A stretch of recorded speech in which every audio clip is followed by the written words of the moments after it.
We were cleaning up, and feeling the slow and tired contentment creeping into our bones as we always did, a smug and satisfied laziness at being done and done well with our very happy night of need. The clouds had rolled away and left a cheery afterglow of moonlight, and we felt much better now.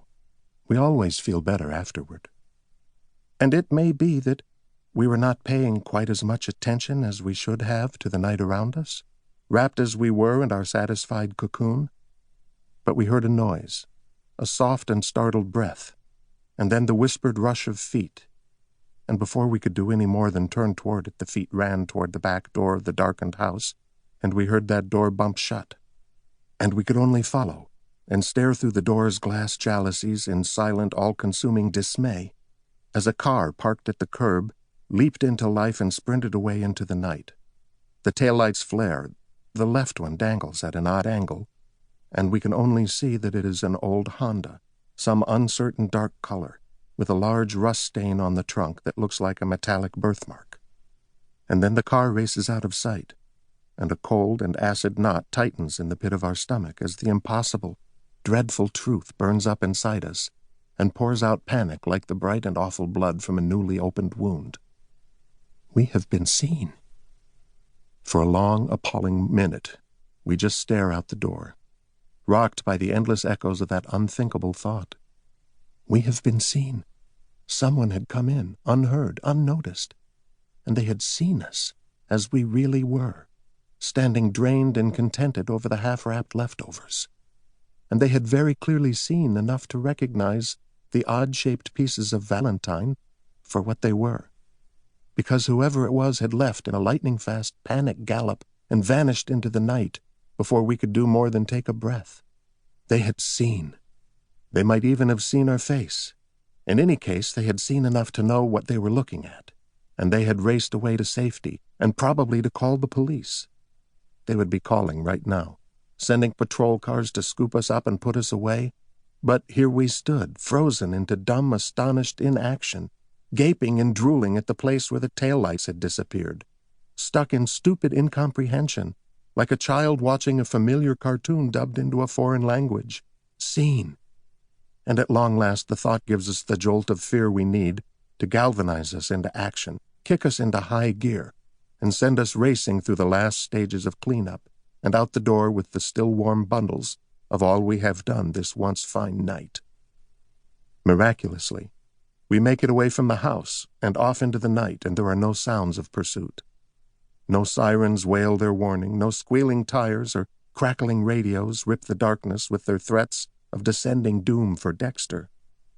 And as I finally, tensely, vigilantly made my way out of the area, the blather-headed numbness of that single shattering thought came back and roiled through me like the never-ending rattle of waves on a rocky beach. We had been seen. The thought stayed with me as I disposed of the leftovers. How could it not? I drove with one eye on the rearview mirror, waiting for the blinding burst of blue light to flare at my bumper, and the brief harsh whoop of a siren. But nothing came. Not even after I ditched Valentine's car, climbed into mine, and drove carefully home. Nothing.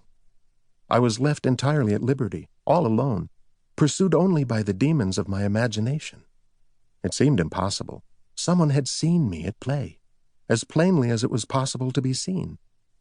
They had looked at the carefully carved pieces of valentine, and the happy, weary carver standing above them, and it would not take a differential equation to arrive at a solution to this problem.